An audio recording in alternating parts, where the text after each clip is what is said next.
Hello, everyone. It is I, Pastor George, here with you again. I hope you enjoyed our last couple of sermons with Deacon Charles. What a great guy. That's my assistant. He's a wonderful person. It's great to have you here, children. Hello. Make sure to hit that like button and share with your friends so we can tell more people about God. How you doing, Noah? Thank you for helping me today. Pretty good. And Sister Yessie, how are you? I'm doing great. Thank you. Thank you. All right, children, let's learn. Today, we are going to talk about Joshua. This is found in Joshua. I think this is verse 1 through 6. I think that's what that's going to say, or chapter 1 through 6. Well, this is for you to go and verify. So, here we go. Moses had been the leader of God's people for a long time. Now, it was a time for a new leader. Joshua was God's choice. He would be the one to lead God's people into the promised land. God's people were camped just outside Canaan. Joshua knew they needed to conquer Jericho before they could live in Canaan. Joshua also knew God would help them. Joshua sent 2 spies to Jericho. He wanted them to bring his news about the city and the people who lived there. Help me out. Let's flip the page. Look at all these wonderful people. There we go. Wow, they don't look nice. They don't look happy. So, the 2 spies went into Jericho. They knew they must be very careful. If anyone found out that they were there, they would be in great danger. They hid in a house that belonged to a woman named Rahab. That's Rahab right there. But the spies did not know that someone had seen them sneak into the house. That person ran to tell the king about them. Right away, the king sent soldiers to Rahab's house. The soldier told her to send out the spies. Rahab was a very quick thinker. She said, "There were 2 men here, but I didn't know who they were. They left before the gate around the city was closed for the night. I do not know where they went. But if you hurry, you might catch them." The soldiers looked in her house and then went away. There's the soldiers. She's hiding them. Thank you, Sister Yessie. You're welcome.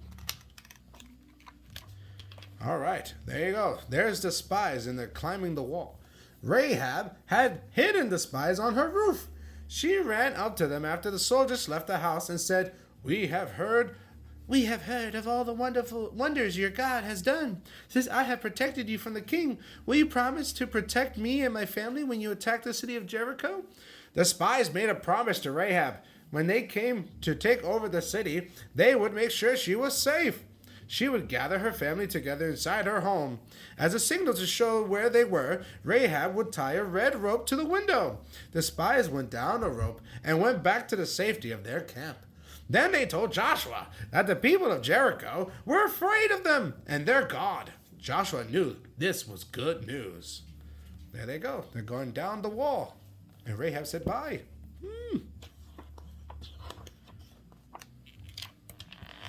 All right. Before God's people could enter the land of Canaan, they had to cross the river of Jordan. Joshua knew they needed to trust God. He listened very carefully as God told him how to get the people across the river. There, see? You see the river? You see they're walking with the Ark of the Covenant? He listened very carefully as God told him how to get the people across the river. Early the next morning, God's people packed up their camp. They brought out the Ark of the Covenant, a very special golden chest that held the laws of God. The priests carried the Ark. When they arrived at the river Jordan, the priests who were carrying the Ark of the Covenant went first. As they stepped into the river, its waters were parted, almost like the Red Sea. There was a dry place for God's people to walk on to get to the other side. As the leader crossed the river, each one chose 1 stone from the middle of the river. Then they stacked them on the other side. Whenever they would look at the stones, they would remember how God helped them. Wow. It's beautiful. Beautiful moment in history. As soon as everyone reached the other side, the river began to flow again. When they were close to Jericho, Joshua looked up and saw someone standing in front of him. He asked, "Are you for us or against us?" The person said, Neither I am for God's army." Joshua knew this was an angel from God. He listened carefully to the angel. The angel told him exactly how to fight the battle to take over the city of Jericho. Joshua's army was to march around the wall one time every day for 6 days. 7 priests would march in front of the armies carrying trumpets. They would carry the ark, so everyone knows that God was with them. On the 7th day, they were to march around the wall 6 times.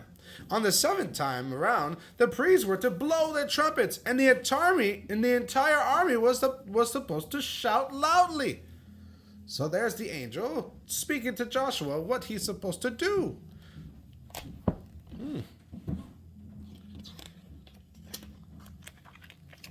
There's Joshua and his men blowing the trumpets. Joshua did all these things just as God had told him. God's people circled the wall surrounding Jericho. The ark and the priests with trumpets led the way. They marched around the wall once each day for 6 days. On the 7th day, they marched around 7 times when they started their 7th trip around Jericho's wall. Joshua gave the signal.